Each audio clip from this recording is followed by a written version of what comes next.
The two little girls wailed loudly as their mother tossed them onto the bed and angrily stuffed clothes into her bag. Her face was tight with fury, like someone ready to fight the entire world. James, her husband, spoke softly. "The babies are crying. They need you, Sophia." But Sophia's voice was cold and sharp. "They're no longer my problem. I'm leaving you." She kept packing without even glancing at him. "Please don't go," James pleaded. "If not for me, then at least for the sake of these innocent little ones God gave us." Sophia spun around, her mouth twisting bitterly. "I didn't marry you to suffer. You can't give me the life I want, so I'm done. Don't come looking for me. As for the babies, do whatever you want with them. I honestly don't care if they live or die." With that, she zipped up her bag, stormed out, and slammed the door so hard the wall shook. Once, things between James and Sophia had been peaceful, but everything changed the day he lost his job. Since then, Sophia complained endlessly about the tiny apartment they had to move into, about the simple food they ate. James kept begging her, not just because he loved her, but because of their baby daughters, Ella and Ruth, who were just 3 months old. But Sophia never listened. James lifted his daughters gently, cradling them close. They cried and cried, but he rocked them softly, humming under his breath until they slowly calmed. As he gazed at their innocent faces, his heart ached, but his voice stayed steady. "I may not have money to give you the best life," he whispered, "but I swear I'll be the best father in the world for you." By morning, hunger and worry knocked at his door. James woke up with no food, no money, and two hungry babies. There was no time to feel sorry for himself. He had to act. He went out, rented a push cart, tied the babies to his chest, and headed to the local market to look for work. He started carrying heavy loads for people. Many onlookers stared. Some gave him pitying glances, some smiled kindly and slipped small coins into his hand for the babies. One elderly woman, her face lined with concern, stopped him and said softly, "You're doing something noble." She pressed a 500 CD note into his palm. "This is for the children." James bowed slightly, thanking her, and continued his work. But not everyone was kind. One loud woman sneered and shouted, "Ah, you were enjoying yourself in bed, but now look, suffering alone." James heard every word. It stung, but he stayed silent. He didn't care what anyone thought. All that mattered was making sure his little girls were okay. After a long day, James came home exhausted but grateful. He had earned enough to buy food and baby supplies. That evening, he visited the local pharmacy, explained his situation, and bought infant formula and basic baby medicines. Day after day, he kept working, always with his twin daughters tied to his chest. He had no family to help. His parents had passed, and he had no siblings. It was tiring, but James never complained. In fact, he felt joy knowing he could care for his girls. At first, he hadn't believed he could manage, but somehow they were surviving, and the babies were growing strong. One Monday morning, as he left with his push cart, a familiar voice called out. It was Mama Agnes, an elderly neighbor. She came up to him and said, "Let me take care of the girls today. I'll watch over them till you return." James hesitated, but Mama Agnes added gently, "I just want to help. Besides, the sun is too harsh for such small babies." "Don't worry, I'll care for them like they're my own." After a moment's thought, James handed over the girls and went to work. Though he was relieved of the physical burden, his heart was restless. Those girls were his whole world. Mama Agnes, though poor, was kind and warm-hearted. She fed, bathed, and cuddled the babies with love. When James returned that evening, he found his daughters giggling happily in her arms. Smiling deeply, he thanked her and took them home. From then on, Mama Agnes helped whenever he needed. The twins grew up knowing two main people, their loving father and the woman they called Mama Agnes. They didn't go to fancy private schools, but James worked hard to cover their school fees and buy every book they needed. He taught them to be kind, humble, and hardworking. At 18, Ella and Ruth graduated from the local high school. James was bursting with pride. The girls studied day and night for their final exams. Ella scored 325 on her university entrance exam. Ruth scored 341. Both were accepted into the same university to study medicine. That was when the real struggle began. One afternoon, the girls came home laughing and bursting with excitement. They handed James their result slips. He beamed. "Oh, my daughters, you've done well. I'm so proud. I can walk through the city holding my head high. My daughters will soon become doctors," he joked, puffing out his chest. They all laughed. But later that evening, James went quietly to his room, sat on the bed, and lowered his head. His smile faded. He whispered, "After all these years of hard work, now I can't even pay their fees." His heart felt like it was sinking.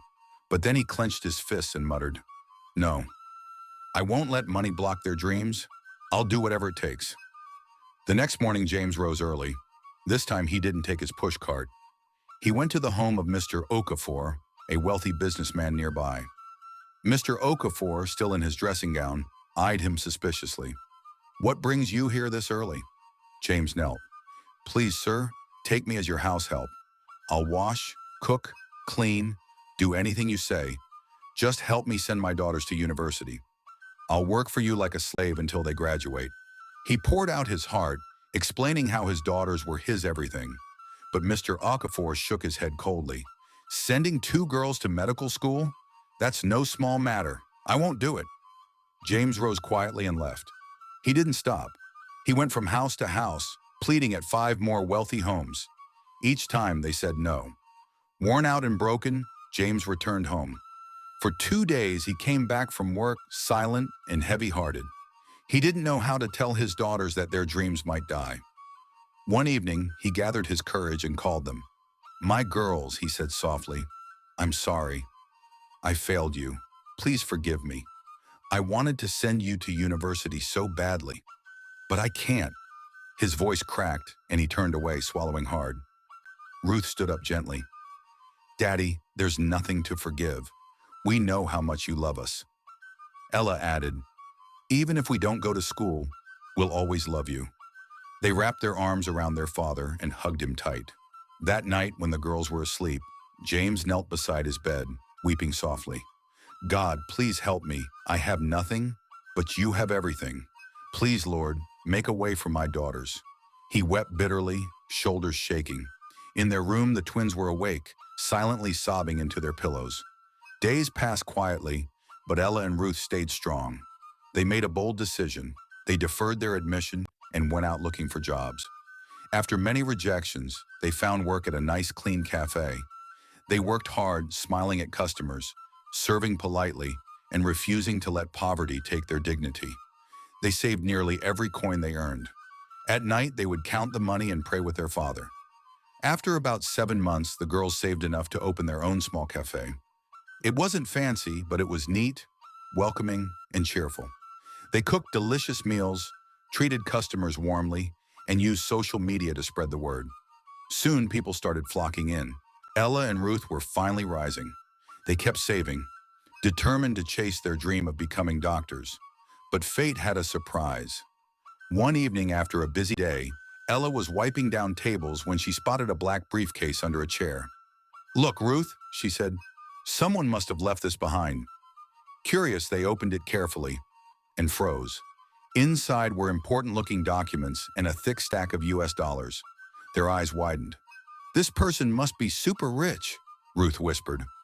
Without wasting time, they closed the briefcase and took it home. When James saw it, he nodded calmly. "You did the right thing bringing it home. Don't worry. The owner will surely come looking for it." The next morning, they returned to the cafe early. Sure enough, they found a worried-looking man standing beside a sleek black car. As soon as they greeted him, he asked urgently, "Did you happen to see a black briefcase?" "Yes," Ella said, carefully handing it over. The man looked relieved. "Thank you so much," he said quickly, grabbed the briefcase, got into his car, and drove off without another word. Ruth blinked. "He couldn't even leave us one of those dollars," she joked. Ella Rio. "So, now you want dollars, huh? I should start calling you Lady Dollars," Ella joked, laughing with Ruth as they walked into their little restaurant to start the day's work. They were still the only 2 workers. The business hadn't grown enough to hire more hands yet, but they remained hopeful. Every day felt like progress. Around midday, as the sun blazed over the bustling streets, the same man who had left his briefcase with them a few days earlier returned. He pulled up in his shiny car, but this time he wasn't in a hurry. He stepped out with a warm smile. "I'm Prince David," he introduced himself. "For your honesty and faithfulness, I want to reward you." Ella and Ruth exchanged excited glances, expecting maybe some cash. But to their surprise, Prince David didn't give them money. Instead, he took them to a grand, impressive building. "This is yours," he said. "The documents in the briefcase were worth more than money. You saved my family by keeping that bag safe. Now I want you to have this building for your restaurant." Ella and Ruth stood there, shocked. They couldn't believe it. After years of hard work, it felt like a dream come true. With grateful tears, they thanked him over and over. They quickly grabbed a taxi and rushed to find their father, James. They spotted him at the market, standing beside his old wheelbarrow, sipping a cool glass of kunu. Without a word, they ran to him, throwing their arms around him. People in the market watched in amazement as the two beautiful young women hugged the poor man tightly. James laughed, shaking his head in disbelief.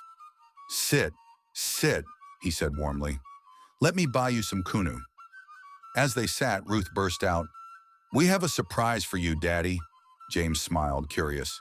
"What is it?" Without explaining, they simply urged him to follow. When they reached the big new building, Ruth called out with excitement, "It's ours, Daddy! Prince David gave it to us. He said we should open our restaurant here." James's eyes filled with happy tears. He couldn't believe it. The restaurant, a fresh start, a reward for his daughter's honesty. It was everything he had dreamed of for them. That evening at home, Ella and Ruth sat with their father, noticing the exhaustion on his face, the toll of years of hard labor. Ella gently said, "Daddy, it's time for you to stop pushing the wheelbarrow. You're not young anymore. Let us take care of things now." Ruth nodded. "You've given us everything. Now it's your turn to rest." James wanted to protest, but seeing the determination and love in their eyes, he agreed, his heart swelling with pride. Prince David didn't just give them the building. He fully furnished it with new chairs, tables, pots, and plates, everything they needed for success. Ella and Ruth poured their hearts into the restaurant, making it inviting and warm. Their food was delicious, and their hospitality made everyone feel at home. Soon the place was buzzing with customers and business flourished. They never forgot Mama Agnes, the woman who had helped raise them when they were little. She was old and often ill now, but Ella and Ruth made sure she lived comfortably. They fixed up her small home and paid for her hospital bills, never letting her lack anything. One afternoon, a tired-looking woman walked into the restaurant. "Can I help you?" one of the workers asked. "I'm looking for a job," the woman pleaded. "I can wash dishes, mop floors, anything, please." Though they didn't need another worker, Ella and Ruth felt something stir in their hearts. They decided to give the woman a chance, offering her a dishwashing job. What they didn't know was that this woman was Sophia, their biological mother. After 3 failed marriages to wealthy men, Sophia had been left with nothing and had nowhere else to go. The next day, James came to visit. After greeting his daughters, he walked into the kitchen and froze. There was Sophia, busy washing dishes. Quietly, he stepped back, his heart heavy with old memories. Later, he sat Ella and Ruth down. "Do you have a new dishwasher?" "Yes, Daddy," Ella replied. "Do you know who she is?" James asked. "No. Why?" With a heavy sigh, he said, "That woman is Sophia, your mother." Their eyes widened in shock. "Our mother?" "Yes. After she left, I burned every photo of her because it hurt too much. You've never seen her face before." They all went to the kitchen. When Sophia saw James, her face drained of color. She froze, trembling. James turned to her calmly. "The women you work for, they're your daughters." Sophia's lips trembled. "I'm so sorry. I am so sorry, my daughters," she whispered, breaking down into soft sobs. Ella's face hardened. "You need to leave," she said firmly, grabbing some cash from the counter. "Take this. I don't know you. Mama Agnes is the only mother I recognize." Her voice broke, but she stood her ground. Ruth gently hugged her sister. "I know you're hurting, Ella. So am I. But let's not throw her away. Not now." Ella Loro. "Ella knows de ho, Ruth. She abandoned us and Daddy. Why should we help her?" Sophia fell to her knees, sobbing. "Please forgive me. I was young, foolish, selfish. Please. That evening, James sat them down. The air was heavy with tension, but eventually Ella and Ruth softened their hearts and forgave Sophia. They offered her a new role at the restaurant, as matron, overseeing operations. At first, Sophia was kind and helpful, but soon her temper emerged. She became sharp, harsh with the workers, and the once joyful atmosphere turned tense. Customers noticed, and slowly, business began to decline. One evening, Ella and Ruth confronted Sophia. "You're destroying what we worked for," Ella said. "I'm your mother," Sophia snapped. "You can't tell me what to do." "And you can't insult our father," Ella shot back, anger rising. Frustrated and heartbroken, they turned to James. He quietly told them, "She's still your mother, but if you let her stay, she'll ruin everything." The next day, they told Sophia she could no longer work at the restaurant. Furious, she accused James of turning them against her. Despite her anger, Ella and Ruth didn't leave her without support. They opened a small shop near her house, allowing her to manage herself. With Sophia gone, the restaurant's warmth returned. Business boomed again, and soon Ella and Ruth expanded to new cities. Money was no longer a problem, and one day they sat together, reflecting on their old dream of becoming doctors. "The fire's no longer there," Ruth admitted. "I love this business." Ella Sanrio. "This business is God's answer to Daddy's prayers. I love it too." Time passed, and suitors came calling. Eventually, Ella and Ruth planned their weddings on the same day, but they worried about leaving James alone. One afternoon, they sat him down. "Daddy, we know you're happy for us, but we don't want you to be lonely," Ella began gently. Ruth added, "We found someone. Madame Ruth, one of our restaurant managers. She's kind, her husband passed away, and she has 2 children. We'd love for you to marry her."